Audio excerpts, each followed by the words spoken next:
Hello friends, yes technologies में आपका स्वागत है। In last tutorial we have seen what is this keyword and how to avoid shadowing problem using this keyword. आज के lecture में हम देखने जा रहे हैं करंट फंक्शन को दिस कीवर्ड के साथ कैसे कॉल किया जाता है। So let's start with the practical.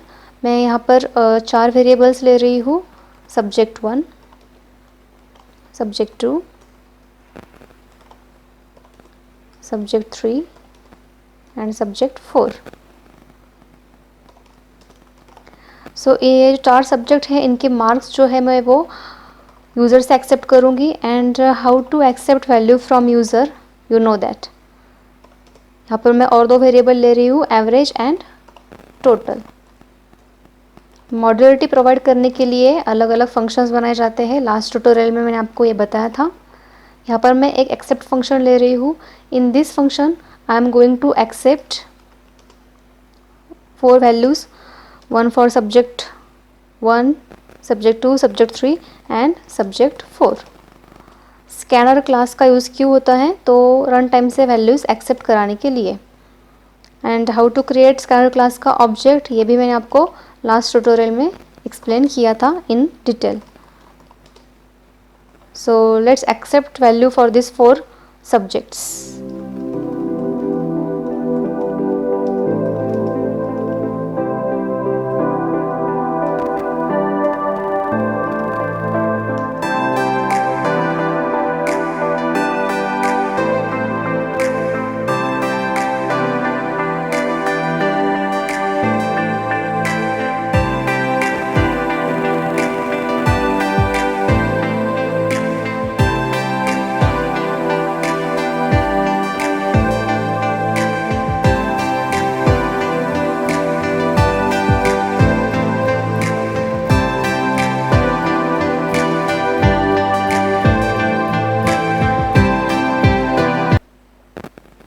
सो यहाँ पर मैंने 4 सब्जेक्ट के मार्क्स स्कैनर के थ्रू यूज़र से एक्सेप्ट कर ली है। आफ्टर दैट यहाँ पर टोटल कैलकुलेट करेंगे हम। टोटल कैलकुलेट कराने के लिए 4 सब्जेक्ट के मार्क्स यहाँ पर हमें ऐड करने होंगे 1 by 1।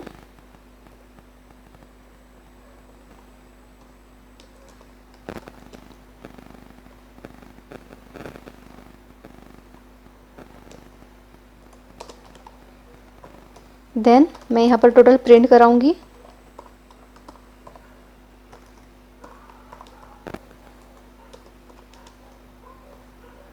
फाइन, तो एक्सेप्ट फंक्शन में मैं इतना ही काम करूँगी। 4 सब्जेक्ट के मार्क्स यूज़र से एक्सेप्ट करूँगी, देन उनका जो टोटल होगा वो टोटल वेरिएबल में स्टोर करके टोटल को प्रिंट मार दूँगी। रहा एवरेज, तो एवरेज जो है वो मैं कैलकुलेट करूँगी किसी और फंक्शन में, और वो फंक्शन होगा suppose print function. In this print function में अपना एवरेज कैलकुलेट करने जा रही हूँ। So first of all average calculate कराने के पहले मुझे ये 4 सब्जेक्ट प्लस ये टोटल, ये वाला जो कोड है वो एग्जीक्यूट कराना है इन दिस प्रिंट फंक्शन। तो मुझे क्या करना है, ये प्रिंट फंक्शन में मैं अपना एक्सेप्ट फंक्शन कॉल करूँगी यूजिंग दिस कीवर्ड। इस तरीके से आप कोई भी करंट फंक्शन जो है किसी और फंक्शन में कॉल कर सकते हो यूजिंग दिस कीवर्ड। देन यहाँ पर मैं क्या करने जा रही हूँ, एवरेज कैलकुलेट करूँगी।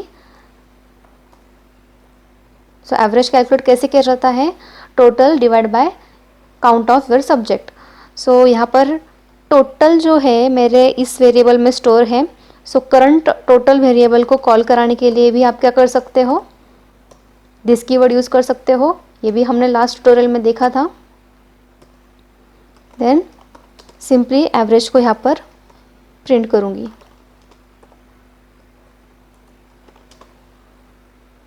सो करंट फंक्शन को दिस कीवर्ड के साथ और इंस्टेंस वेरिएबल को या फिर करंट वेरिएबल को दिस कीवर्ड के साथ कैसे कॉल किया जाता है, ये डेमो मैं आपको दे रही हूँ आज। देन मेन फंक्शन के अंदर हम अपने क्लास का ऑब्जेक्ट बनाएंगे। ऑब्जेक्ट नेम कुछ भी दे सकते हो आप। अब यहाँ पर एक्सेप्ट फंक्शन कॉल करने की ज़रूरत नहीं है, बिकॉज ऑलरेडी हमने एक्सेप्ट फंक्शन जो है वो प्रिंट फंक्शन में कॉल किया है using this keyword. So main में मैं क्या करूँगी, जस्ट प्रिंट फंक्शन को कॉल करूँगी। इससे क्या होगा, JVM first will come in this main function, main function में आने के बाद में जेवीएम इस ऑब्जेक्ट के थ्रू प्रिंट फंक्शन के अंदर जाएगा, यहाँ पर एंटर करेगा JVM in this print function. And जब प्रिंट फंक्शन में आने के बाद जेवीएम को दिस डॉट एक्सेप्ट ये लाइन दिखेगी, JVM will enter in accept function. यहाँ पर जेवीएम आएगा, इस लाइन पर जेवीएम आएगा, बिकॉज दिस का वर्किंग ही है कि करंट फंक्शन को कॉल करें, करंट वेरिएबल को, या फिर करंट कंस्ट्रक्टर को कॉल करें। सो इस तरीके से आपका एक्सेप्ट फंक्शन पहले एग्जीक्यूट होगा। एक्सेप्ट फंक्शन एग्जीक्यूट होने के बाद में देन एवरेज विल प्रिंट। मैं अपना कोड सेव कर रही हूँ, देन कोड रन कर रही हूँ। मेरे कंसोल पे आप देख सकते हो यहाँ पर एक्सेप्ट फंक्शन पहले एग्जीक्यूट हो रहा है, बट मेन में मैंने प्रिंट कॉल किया था। सो जेवीएम प्रिंट फंक्शन में जाने के बाद इस लाइन पे आने की वजह से वो एक्सेप्ट फंक्शन में एंटर करेगा, एंड देन एक्सेप्ट फंक्शन में जो भी डेटा है, जो भी कोड है, वो एग्जीक्यूट हो जाएगा। सो मैं यहाँ पर कुछ वैल्यूज एंटर कर रही हूँ। 4 सब्जेक्ट के मार्क्स जो है वो आपको एंटर कराने हैं। देन आप देख सकते हो यहाँ पर टोटल भी आया है मेरा, एंड देन एवरेज भी प्रिंट हो रहा है। सो इस तरीके से दोस्तों आप चाहो तो आपके करंट फंक्शन को किसी और फंक्शंस में दिस कीवर्ड के थ्रू कॉल्स कर सकते हो। इंस्टेंस वेरिएबल को या फिर करंट वेरिएबल को आप दिस कीवर्ड के साथ में कॉल करा सकते हो। इन नेक्स्ट ट्यूटोरियल हम देखेंगे कंस्ट्रक्टर क्या होता है और कंस्ट्रक्टर को दिस कीवर्ड के साथ में कैसे कॉल किया जाता है। अगर आपको कोई क्वेरी है तो आप कमेंट में आपकी क्वेरी मुझसे पूछ सकते हो। आज का वीडियो अगर आपको पसंद आया है तो please like, share and subscribe. Thank you.